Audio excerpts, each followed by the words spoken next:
I'm now calling the head of Advantage Austria in London, Michael Müller. Michael, can you hear us? Yes, absolutely. I can hear you well. Very warm welcome from London. It's a real pleasure to be with you. Perfect. Welcome. It's a very great pleasure to have you as well.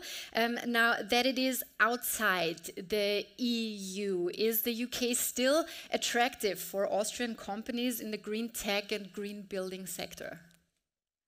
Yeah, let me give you a short answer and a bit longer answer. And the short answer would be yes, indeed. It's very much attractive. And the longer answer would start a bit like, you know, it's a fact that the UK economy is Europe's largest economy outside Germany and still the sixth largest economy in the world.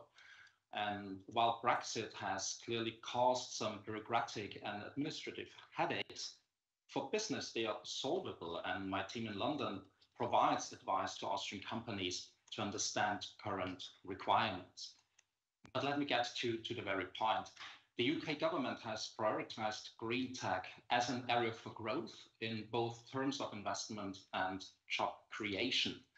It sees that sector really as one of those areas where it can make a difference and use some of its new freedoms to gain some competitive advantage. There's a net zero carbon economy enshrined into UK law, so the net zero goal by 2050 in the UK has been making quite good progress on that. And there are also ambitious targets for municipal recycling, 55% by 25. And indeed, British industry itself aims for a 70% recycling rate for plastics packaging by 2030. There's also a strong move for the UK to become a much more circular economy. And all those things are really backed and reinforced by a strong consumer sentiment. So especially the younger generation really wants to see a much greener economy and expects business to deliver on that. In green construction, new and future building standards are due to be introduced next year, and they will require all new builds to be zero carbon ready. And sustainable building has been one of those areas where Austrian companies have already successfully contributing to a number of high-profile projects in the UK, working together with British planners and architects. And indeed, today we have here in Vienna with you a delegation from the UK, including architects, planners, companies from the Circular Economy Drive. And I would really like to invite you, encourage you to meet with them, hold some B2B meetings, get in touch. And a member of my team, Peter Franklin, he's here with you in this room, and I think he'll be very happy to help introduce you.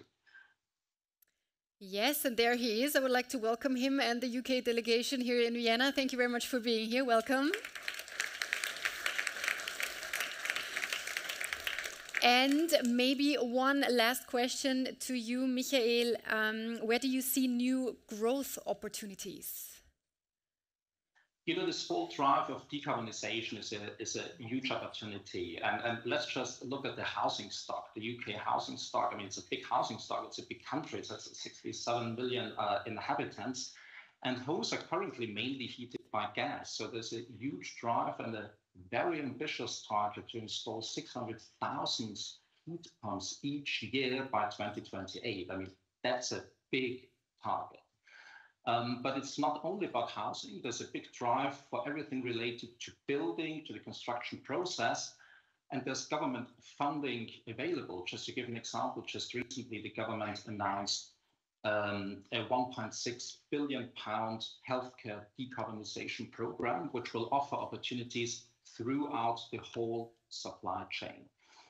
But to change to something completely different, the UK is really convinced that to reach net zero carbon capture must play its part, and it sees its experience it has in the oil and gas industries to giving it some competitive advantage. So there is the plan to set up 4 carbon capture clusters by 2030, and those will not only include carbon capture, but those will include large-scale hydrogen production based on offshore wind. And let's not forget that the UK is Europe's leading generator of offshore wind. So such huge and massive infrastructure projects will see a lot of opportunities through the whole supply chain.